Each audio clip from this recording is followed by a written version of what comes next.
उत्तर प्रदेश के जिला बरेली के गांव पचेमी की रहने वाली नन्ही रामोतार की पत्नी थी।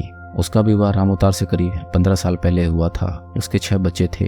रामोतार का गांव के ही इतवारी और उसके 2 बेटों से जमीन को लेकर विवाद हुआ तो वह पत्नी व बच्चों के साथ बदायूं के कलोरा गांव में परिवार के साथ आकर रहने लगा। यहाँ वह एक ईंट भट्टे पर काम करने लगा। काम करते रामोतार की दोस्ती कलोरा गांव के ही रहने वाले नरेंद्र से हो गई।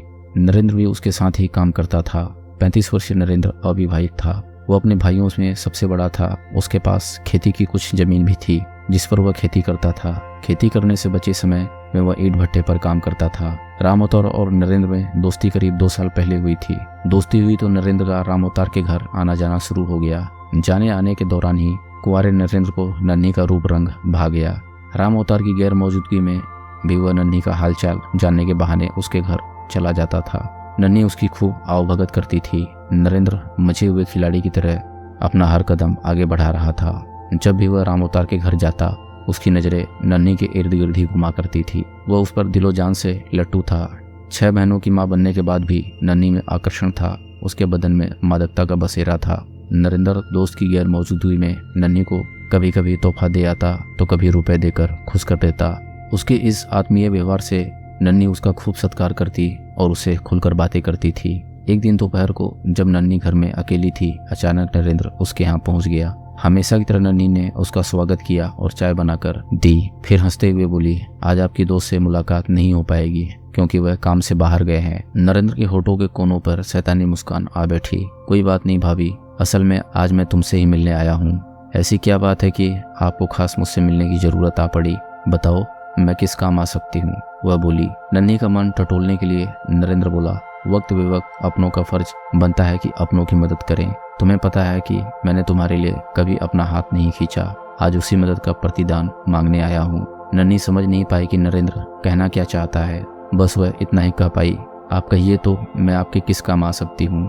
जवाब में नरेंद्र ने उसका हाथ पकड़कर उसे अपनी बगल में बैठा लिया। फिर उसकी जांघ पर हाथ रखते हुए उसके कान में बोला, मैंने मन से तुम्हारी मदद की, अब तुम तन से मेरी मदद कर दो।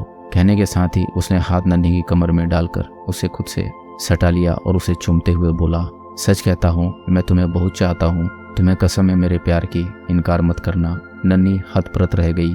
उसने नरेंद्र से हटने की कोशिश करते हुए कहा, मैं तुम्हारे दोस्त की बीवी हूँ। वह तुम पर बहुत विश्वास करते हैं। वह विश्वास टूटा तो दिल टूट जाएगा। मैं तुम्हारे पति के विश्वास को कभी टूटने नहीं दूंगा, यकीन करो। हमारे बीच जो होगा उसे मैं छिपा कर रखूंगा, नरेंद्र ने कहा। नन्ही के होंठ एक बार फिर बुदबुदाए, कल जब यह भेद खुलेगा तो हम कहीं के नहीं रह जाएंगे। भेद खुलेगा कैसे? मैं तुम्हें अपना समझता हूँ, अब न मत करो। उसके बाद नरेंद्र के हाथ नन्ही के बदन पर रेंगने लगे।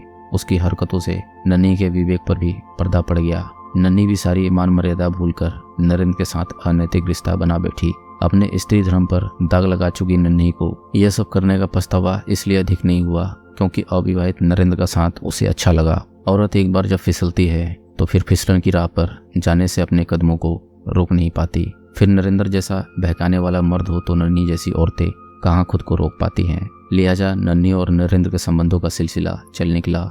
नरेंद्र नन्ही को तोहफे में और पैसे देकर खुश रखता तो बदले में वह भी उसे खुश रखती। लेकिन अवैध संबंध कायम रखने में चाहे कितनी सावधानी क्यों न बरती जाए, एक दिन उसकी पोल खुली जाती है। इन दोनों का भी राज खुल गया। दरअसल एक दिन रामोतार अपने काम से जल्दी लौट आया। उसे कुछ अपनी तबीयत ठीक नहीं लग रही थी। घर का मेन गेट खुला होने के कारण वह सीधा अंदर चला आया। उसने अंदर का जो दृश्य देखा और सन खड़ा रह गया। उसकी बीवी नरेंद्र की बाहों में झूल रही थी। यह देखते ही रामोतार की आंखों में खून उतर आया। वह चीखा तो दोनों हड़बड़ाकर अलग हो गए। नरेंद्र तो वहां से तुरंत भाग खड़ा हुआ।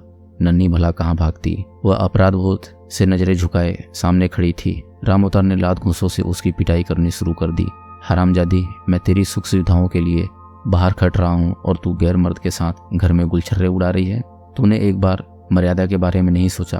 कल जब तेरा कलंक गली मोहल्ले वालों को पता लगेगा तो मैं सिर उठाने लायक नहीं रह पाऊंगा। पति को गुस्से में जलता देख नन्ही ने त्रिया चरित्र दिखाया। मैंने बहुत विरोध किया लेकिन तुम्हारी गैर मौजूदगी में तुम्हारा दोस्त मेरे साथ जबरदस्ती पर आमादा हो गया था। घर में मुझे अकेला पाकर उसके हौसले और भी बढ़ गए। मोहल्ले वालों की मदद इसलिए नहीं ली कि बात और फैलेगी तो बदनामी हो जाएगी।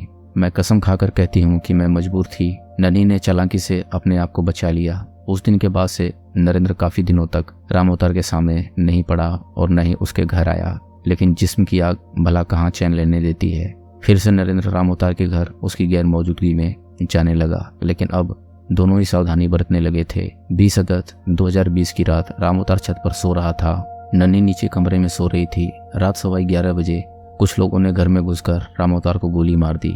गोली की आवाज़ सुनकर गांव के लोग घरों से जब तक बाहर निकलते तब तक हमलावर वहां से भाग गए। गोली की आवाज़ सुनकर नन्ही कमरे से बाहर निकली और छत की तरफ देखा तो उसे अनहोनी होने की आशंका हुई। वह सीढ़ियां चढ़कर छत पर गई तो अपने पति रामोतार को मृत पाया। वह रोने चिल्लाने लगी। गोली की आवाज़ सुनकर घर से निकले आस पड़ोस के लोगों ने रामोतार के घर से रोने की आवाज़ सुनी तो वह वहां पहुंच गए। छत पर खून से लथपथ रामोतार की लाश पड़ी हुई थी। वहीं पास बैठी नन्ही रो रही थी। उसी दौरान किसी ने 112 नंबर पर फोन करके घटना की सूचना पुलिस को दे दी। सूचना पाकर थाना प्रभारी अजीत कुमार सिंह ने अपनी टीम के साथ घटनास्थल पर पहुंच गए। वहां पहुंचकर उन्होंने लाश का निरीक्षण किया। रामोतार के सीने में गोली लगने का घाव था। छत व आसपास की लोकेशन को देखने के बाद उन्होंने नन्ही से पूछताछ की। नन्ही ने बताया कि वह नीचे कमरे में सो रही थी। गोली चलने की आवाज़ सुनकर बाहर आई तो यहाँ कोई नहीं था, न किसी को उसने वहां से भागते देखा। छत पर आई तो पति की लाश पड़ी थी। किसी पर शक होने के बारे में पूछने पर उसने बताया कि वह अपने पति के साथ बरेली के फरीदपुर के पचौली गांव में रहती थी। वहां गांव के ही इतवारी और उसके बेटों कल्टर और अर्जुन ने उसके पति का जमीनी विवाद चल रहा था। उस विवाद की वजह से ही वह पति के साथ यहाँ आकर रह रही थी। नन्ही ने आरोप लगाया कि उन तीनों ने ही उसके पति को मारा है। आसपास के लोगों से पूछताछ करने पर पुलिस को ऐसी कोई जानकारी नहीं मिली जो केस खोलने के काम आए। पूछताछ के बाद थाना प्रभारी अजीत कुमार सिंह ने लाश मोर्चरी भेज दी। फिर नन्ही को सुबह थाने आने को कहकर वापस थाने लौट गए। सुबह थाने पहुंचकर नन्ही ने इतवारी कलेक्टर और अर्जुन के खिलाफ मुकदमा दर्ज कर लिया। थाना प्रभारी सिंह ने जांच शुरू की। सबसे पहले उन्होंने तीनों नामजद लोगों के बारे में पता किया। उनके फोन नंबर लेकर घटना की रात की लोकेशन की जांच की तो घटना स्थल तो क्या दूर दूर तक उनकी लोकेशन नहीं मिली। इससे थाना प्रभारी को लगा कि दुश्मनी की आड़ में कोई और ही काम को अंजाम दे गया। थाना प्रभारी अजीत सिंह की सोच यह थी कि गांव या आसपास कहीं किसी परिचित ने इस घटना को अंजाम दिया होगा। इसलिए थाना प्रभारी सिंह ने रामोतार के दोस्तों और उसके घर आने जाने वाले लोगों के बारे में जानकारी जुटाई तो पता चला कि गांव के नरेंद्र नाम के युवक से रामोतार की अच्छी दोस्ती थी। वो दिन में उसके घर के कई चक्कर लगाता था। यह जानकारी मिली तो उन्होंने 26 अगस्त को नरेंद्र को शक के आधार पर हिरासत में ले लिया। जब उससे सख्ती से पूछताछ की तो उसने अपना जुर्म स्वीकार करते हुए हत्या में साथ देने वालों के नाम भी बता दिए। हत्या में उसका साथ मृतक की पत्नी नन्ही, नरेंद्र के सगे भाई मुकेश, मौसेरे भाई रिंकू, दोस्त रामनिवास और मुकेश ने दिया था। पुलिस ने उसी दिन नन्ही और रामनिवास व मुकेश को गिरफ्तार कर लिया।